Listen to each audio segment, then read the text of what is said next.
డోలు బాజా అదరా కొట్టు ఆహా నా పెళ్ళంట ఓ నా పెళ్ళంట। जी लालू प्रसाद जी ने एक बार बहुत अच्छे से बताया था कि बीजेपी के 3 दामाद हैं, ईडी, सीबीआई, आईटी। तो ये 3 दामाद जब भी बुलाए आ जाएंगे, वही ओपोनेंट्स के घर पे ही आ जाएंगे। तो हालत तो ऐसा ही है, क्योंकि जब से बीजेपी पावर में आई है तब से लेके आज तक तकरीबन 25,000 केसेस ऑपोजिशन लीडर्स पे लगाए गए, लेकिन एक भी केस बीजेपी नेता पे नहीं है। आज जनता को यह सोचना चाहिए कि बीजेपी के नेता पे ईडी क्यों नहीं लगती, आईटी क्यों नहीं लगती, सीबीआई क्यों नहीं लगती। क्या ये दूध के धुले हुए गंगा मैया में पैदा होके आए क्या? ऐसा तो नहीं है ना। क्यों बीजेपी नेताओं पे ईडी नहीं लगती? और जो नेता पे ईडी लगता है, या तो वो जय मोदी करेगा तो नहीं ईडी होगा, नहीं तो जय मोदी नहीं बोलेगा तो फिर ईडी होगा। ये तो ED, CBI, IT have become a washing powder Nirma kind of a concept. Nirma में नहला के बीजेपी में ले लेते हैं। तो this is what they are doing. Unfortunate situation, but there is a time. बहुत ज्यादा हो गया ये इस तरीके का राजनीति, लोगों को भी पसंद नहीं आ रहा है। बराबर लोगों से एक इनकलाब निकल के आएगा, और बराबर हमारे जैसे नेता जो है, जो लोगों में हमेशा रहते हैं, हमारे साथ जनता देगी, हमारा पूरा पूरा विश्वास है।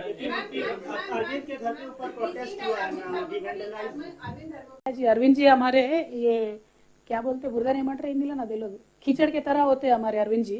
इसीलिए हम लोग कोई उनके ऊपर पत्थर नहीं डालते। बहुत चिचोरा किस्म के आदमी है उन्होंने, लेकिन आज उन्होंने एक एलिगेशन लगाया, इसीलिए मैं जनता को क्लियरिटी देने के लिए मैं यहाँ आके बात कर रही हूँ, वरना उनका नाम लेने के भी लायक नेता नहीं है वो।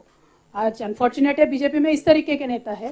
तो मैं जनता से इतना ही अनुरोध करना चाहती हूँ, आप पॉलिटिक्स में डिग्निटी मत गिराइए। पॉलिटिक्स में अनेक तरीके के चर्चे होते रहते हैं, होने दीजिए। कोई हाँ बोलेगा, कोई ना बोलेगा। इसका ये मतलब नहीं होना चाहिए उनके ऊपर ईडी प्रयोग करो, सीबीआई प्रयोग करो, आईटी प्रयोग करो। ये जरा भी इंसाफी नहीं है, ये जरा भी एक पॉलिटिकल तरीका नहीं है। पॉलिटिक्स को पॉलिटिकली ही सामना करना पड़ेगा, और हम तैयार है।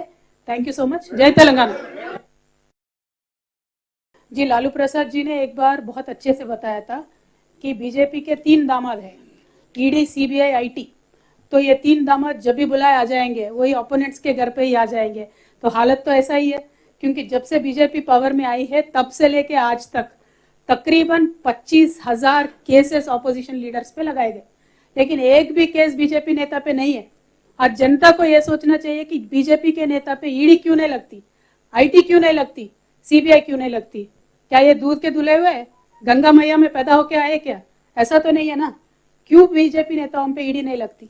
और जो नेता पे ईडी लगता है, या तो वो जय मोदी करेगा तो नहीं ईडी होगा, नहीं तो जय मोदी नहीं बोलेगा तो फिर ईडी होगा। ये तो ED, CBI, IT have become a washing powder Nirma kind of a concept. Nirma में नहला के बीजेपी में ले लेते हैं। तो this is what they are doing. Unfortunate situation, but there is a time. बहुत ज्यादा हो गया ये इस तरीके का राजनीति, लोगों को भी पसंद नहीं आ रहा है। बराबर लोगों से एक इनकलाब निकल के आएगा, और बराबर हमारे जैसे नेता जो है, जो लोगों में हमेशा रहते हैं, हमारे साथ जनता देगी, हमारा पूरा पूरा विश्वास है।